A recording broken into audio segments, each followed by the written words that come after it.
Okay hi everyone so आज हमें HCV का एक क्वेश्चन डिस्कस करना है that is question number 9. So it says the wavefronts of a light wave traveling in vacuum are given by x plus y plus z is equal to c. The angle made by the direction of propagation of light with the x-axis is phi. So देखो आपको पता होना चाहिए कि जो wave front है वो basically एक प्लेन होता है एंड जो डायरेक्शन होता है लाइट के प्रोपेगेशन का वो वेव फ्रंट के परपेंडिकुलर होता है. अगर लाइट रेज इस तरह से ट्रेवल कर रही हैं देन जो वेव फ्रंट बनेगा वो रेज के परपेंडिकुलर बनेगा कुछ इस तरह से, है ना. इस तरह से वेव फ्रंट बनेगा एंड वेव फ्रंट के परपेंडिकुलर वाला जो डायरेक्शन होता है उस डायरेक्शन में जो लाइट है वो प्रोपेगेट करती है. सो आपको जो इक्वेशन गिवन है वेव फ्रंट की वो है x plus y plus z is equal to c. ये जो इक्वेशन है ये एक प्लेन की इक्वेशन है. वेव फ्रंट हमेशा एक प्लेन बनेगा, है ना. सो इस प्लेन को बनाओ और उसके परपेंडिकुलर जो डायरेक्शन है उस डायरेक्शन में लाइट ट्रेवल कर रही है उस डायरेक्शन का एक्स एक्सिस के साथ एंगल बताना है. अब देखो ये जो इक्वेशन है ये काफी सिमेट्रिक इक्वेशन है ना. अगर मैं इसका प्लेन ड्रॉ करने की कोशिश करूं, प्लेन ड्रॉ करने के लिए आपको 3 पॉइंट चाहिए होते हैं. 3 पॉइंट से हम प्लेन ड्रॉ कर सकते हैं. सो अगर इस इक्वेशन में मैं y इज इक्वल टू 0 और z इज इक्वल टू 0 लेता हूं, y की वैल्यू 0, z की वैल्यू 0, इट मीन्स यहां से x की वैल्यू कितनी निकल के आएगी c. मीन्स ये जो प्लेन है x एक्सिस को x is equal to c पे कट करेगा. सिमिलरली अगर मैं x इज इक्वल टू 0 ले लूं और z is equal to 0 then y is equal to c आ जाएगा. किसी भी दो वेरिएबल की वैल्यू 0 रखने पे थर्ड वेरिएबल की वैल्यू c निकल के आएगी. अभी मैं क्या करूंगा, x इज इक्वल टू 0 और y is equal to 0, it implies z is equal to c. So basically ये जो प्लेन है एक्स वाई जेड एक्सिस को x बेसिकली c पॉइंट पे कट करेगा ना, जहां पे उस एक्सिस की वैल्यू c होगी वहां पे कट करेगा. ये आपका x एक्सिस है, ये आपकी y एक्सिस है और ये आपकी z एक्सिस है. सो ये जो प्लेन है ये कुछ इस तरह से बनेगा, y को c पे कट करेगा, x को भी c पे कट करेगा और z को भी c पे कट करेगा.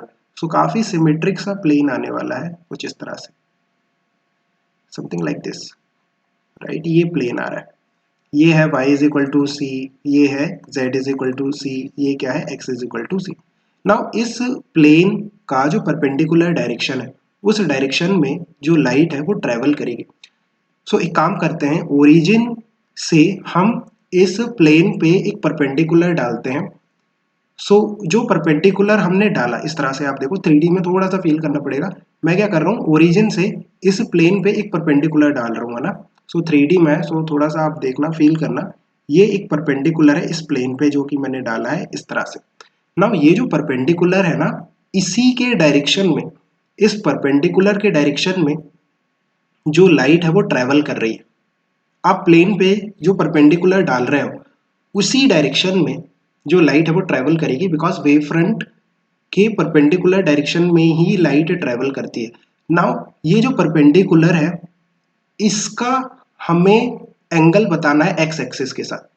आप देखो ये जो हमने परपेंडिकुलर डाला है ये भी परपेंडिकुलर काफी सिमेट्रिक होगा. क्यों? बिकॉज ये प्लेन सिमेट्रिक है. बेसिकली ये जो प्लेन है ये एक्स वाई जेड एक्सिस के अबाउट सिमेट्रिक है. मीन्स अगर मैं x को y कर दूं, y को z कर दूं तो कोई फर्क नहीं पड़ेगा, राइट. सो आप देखो ये जो परपेंडिकुलर है जितना एंगल x के साथ बनाएगा उतना ही y के साथ बनाएगा और उतना ही z के साथ बनाएगा.